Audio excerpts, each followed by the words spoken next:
जय हिंद दोस्तों, नमस्कार, good evening. Government job update YouTube channel में आप सभी व्यूअर्स को जॉब एक्सपीरियंस को हार्दिक स्वागत करते हुए डेली जॉब अपडेट में आज हम कवर करेंगे एसएससी एमटीएस और हवलदार रिक्रूटमेंट नोटिफिकेशन 2025। जी हाँ दोस्तों, एसएससी ने यहाँ पर 10वीं पास जो भी कैंडिडेट है उनके लिए नोटिफिकेशन जारी किया हुआ है। अगर आप 10वीं पास हो कम से कम और ज़्यादा से ज़्यादा कोई भी एजुकेशन आपका हो सकता है, आप दिए गए नोटिफिकेशन के लिए अप्लाई कर सकते हो। यहाँ पर मेल और फीमेल यानी कि महिला और पुरुष दोनों एलिजिबल रहेंगे। तो दोस्तों, रेगुलर वैकेंसी के साथ साथ यहाँ पर एक सर्विसमैन कैंडिडेट जो भी है, अगर आप सेकेंड इनिंग लड़ना चाहते हो तो आपके लिए यहाँ पर कुछ एक वैकेंसी रिजर्व करके रखा गया है। एक बार जरूर डिटेल नोटिफिकेशन चेक कीजिए, जो भी आपका एलिजिबिलिटी है, योग्यता है, आप चेक कर सकते हो। दोस्तों, अगर आपको वीडियो पसंद आता है, इंफॉर्मेटिव लगता है तो ज़्यादा से ज़्यादा लाइक कीजिए, उसके बाद दोस्तों के साथ शेयर कीजिए और हो सके जो चैनल है उसको सब्सक्राइब करना मत भूलिएगा। पोस्ट नेम है आपका multitasking staff non technical branch के लिए है और हवलदार सिविक एंड सीवीएन। यहां पर आप देख सकते हैं जो सिविक होता है वो है आपका central bureau of indirect taxes and customs. उसके बाद जो सीवीएन है आपका central bureau of narcotics.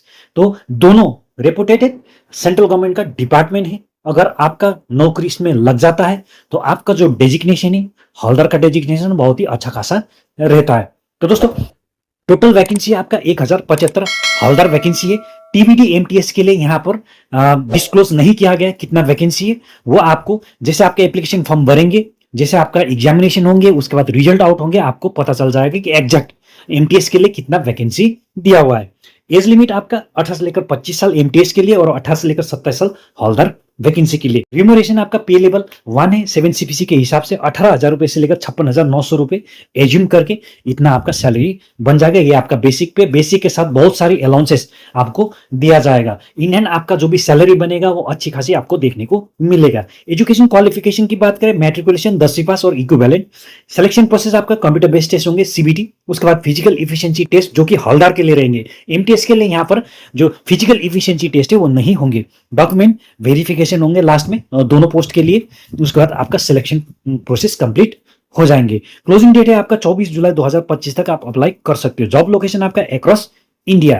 Vacancy list की बात करें तो पोस्ट नेम है आपका multitasking staff non technical branch के लिए। टीवीडी वैकेंसी बीन कलेक्टेड, यहां पर वैकेंसी डिस्क्लोज नहीं किया गया है। एप्लीकेशन फॉर्म भरो, आप एग्जाम दो, एग्जाम देने के बाद सिलेक्शन जब आपका होंगे आपको पता चल जाएगा कि कितना वैकेंसी के लिए नोटिफिकेशन जारी हुआ था। हवलदार सिविक और सीवीएन इसके लिए एग्जैक्ट वैकेंसी यहां पर दिया गया है 1075, जो कि अनरिजर्व 447 वैकेंसी है।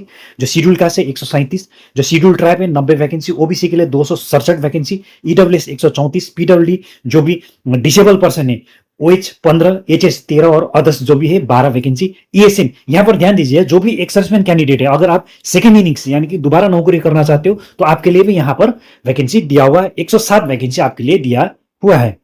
हवलदार जो रिमोरेशन जो कि मैंने आपको शुरू में बताया था, पे लेवल 1 में आपको गिना जाएगा। जो आपका बेसिक पे है वो 18,000 रुपए से लेकर 56,900 रुपए आपका बेसिक पे। बेसिक के साथ बहुत सारी अलाउंसेस आपको देखने को मिलेगा। और जो भी आपका वैकेंसीज है वो ग्रुप सी के अंदर में आएगा, इस चीज को ध्यान दीजिएगा।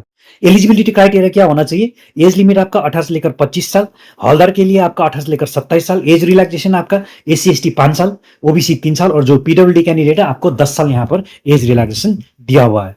एजुकेशन क्वालिफिकेशन की बात करें, मैट्रिकुलेशन 10वीं पास और इक्विवेलेंट। लेकिन जिन भी इंस्टीट्यूट से, जिन भी स्कूल से आपने मैट्रिक पास किया है वो स्कूल गवर्नमेंट मान्यता प्राप्त होना जरूरी है, रिकॉग्नाइज होना जरूरी है। ध्यान दीजिएगा इस चीज को। नेशनलिटी आपका citizen of India, subject of Nepal. यहां पर देखिए, जो अगर नेपाल का नागरिक है आप भी अप्लाई कर सकते हो। अगर आप भूटान के नागरिक हो आप भी अप्लाई कर सकते हो। अगर आप इंडियन ओरिजिन हो, माइग्रेटेड होकर आप इंडिया में आए हो, जैसे कि आपका म्यांमार हो गया, आपका बांग्लादेश हो गया, आप श्रीलंका हो गया, उसके बाद ईस्ट अफ्रीकन कंट्री हो गया, पाकिस्तान से आप आए हो, आप भी एलिजिबल रहेंगे। लेकिन आपके पास वैलिड दस्तावेज होना जरूरी है। सिलेक्शन प्रोसेस आपका सबसे पहले तो कंप्यूटर बेस्ड एग्जामिनेशन होंगे सीबी, जिसमें ऑब्जेक्टिव टाइप का क्वेश्चन आएंगे, सीबीटी होंगे। Detail assume based on previous SSC MTS pattern, यानी कि जो भी आपका प्रीवियस एसएससी एमटीएस का एग्जामिनेशन हुआ था पैटर्न एक बार चेक कीजिए अगर आपको कोई भी डाउट होता है तो।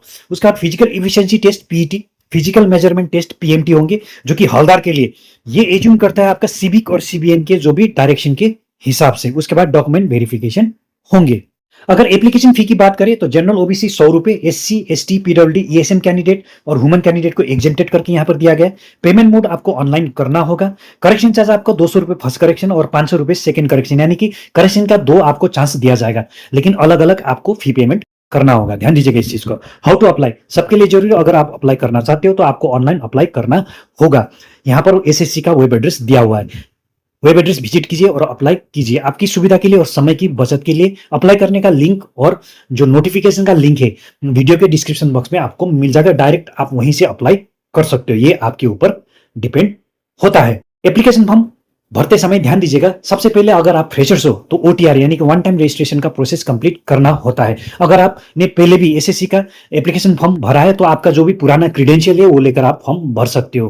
पर्सनल डिटेल, एजुकेशन डिटेल और अदर रेलिवेंट डिटेल जो भी है आपको सही से भरना होगा। स्कैन कॉपी आपको डॉक्यूमेंट अपलोड करना होगा, सही फाइल फॉर्मेट में आपको अपलोड करना होगा, जैसे आपका पासपोर्ट साइज फोटोग्राफ, आपका सिग्नेचर, आपका एजुकेशन रिलेटेड डॉक्यूमेंट, आपका caste related document, medical related document, उसके बाद आपका एक्सपीरियंस रिलेटेड डॉक्यूमेंट सही फाइल फॉर्मेट में आपको अपलोड करना। फाइनली फी पेमेंट करने के बाद जो भी आपका एप्लीकेशन फॉर्म है उसको आप सबमिट कर सकते हैं, लेकिन सबमिट करने से पहले एक बार जरूर प्रीव्यू करके चेक कीजिएगा। अगर कोई भी गलती मिल जाता है आप अमेंड कर सकते हो। दोस्तों ये था एसएससी एमटीएस और हवलदार रिक्रूटमेंट नोटिफिकेशन रिलेटेड कुछ एक महत्वपूर्ण जानकारी जो कि हमने यहाँ पर डिस्कस कर लिया है। अगर आपको डिटेल में और भी जानकारी चाहिए तो आप डिटेल नोटिफिकेशन, जिसका लिंक आपको वीडियो के डिस्क्रिप्शन बॉक्स में मिल जाएगा, आप चेक कर सकते हो।